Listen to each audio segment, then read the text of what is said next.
Le Conseil aujourd'hui a examiné et adopté un avant-projet de loi portant loi des finances rectificative pour l'exécution du budget de l'État exercice 2025. Il faut dire qu'après l'arrivée à mi-parcours, il s'est avéré que le Burkina a réalisé de bonnes performances en matière de recouvrement des recettes et ces bonnes performances ont justifié que nous puissions faire une loi des finances rectificative afin de faire de nouvelles ouvertures des recettes pour faire face aux dépenses prioritaires.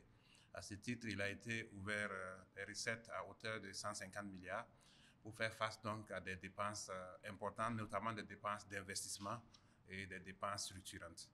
Et à côté, il faut dire qu'en tenant compte de cette nouvelle loi, le Burkina réduit sensiblement son déficit budgétaire en termes de prévision, qui est aujourd'hui à moins de 3%, alors que la norme est de 3%.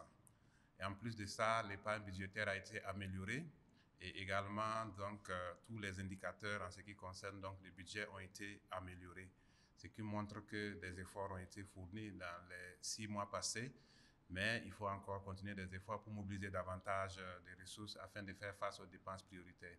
Nous notons également que la loi des finances rectificatives a été l'occasion pour le gouvernement de prendre des mesures de modification du Code général des impôts.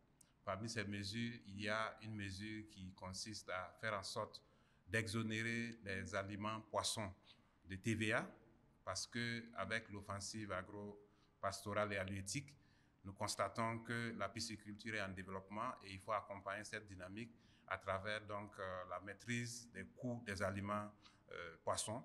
Donc cette exonération va permettre de baisser normalement les coûts des aliments poissons au profit des pisciculteurs. Et il a également été noté que, en ce qui concerne donc la gestion du foncier, des mesures importantes devraient être prises. Vous avez dû constater que le gouvernement a engagé une opération de contrôle des parcelles à Ouaga 2000. Cette opération de contrôle a permis de constater qu'il y a beaucoup de parcelles qui ne sont pas mises en valeur. Un constat de mise en valeur a été fait sur le terrain et actuellement, le point qui a été fait, il ressort plusieurs parcelles non mises en valeur. Selon les textes actuels, en principe, toutes ces parcelles non mises en valeur doivent faire l'objet du retrait. Mais pour donner une seconde chance, il a été prévu qu'en lieu et place du retrait, une taxe sur les parcelles non mises en valeur soit donc mise en place. Cette taxe va permettre à ceux qui ont des parcelles non mises en valeur mais qui ne sont pas encore prêts de payer la taxe en attendant de pouvoir mettre en valeur. Les tarifs de la taxe varient de 1 000 francs à 750 francs par mètre carré en fonction de la localité. Et également, il est prévu que cette taxe soit augmentée de 20% chaque année. L'objectif étant de faire en sorte que les citoyens puissent mettre en valeur les parcelles dans les délais impartis, notamment les délais de 5 ans. Donc, ce sont des mesures qui ont été prises à travers cet avant-projet de loi qui va donc être soumis à l'Assemblée nationale pour adoption.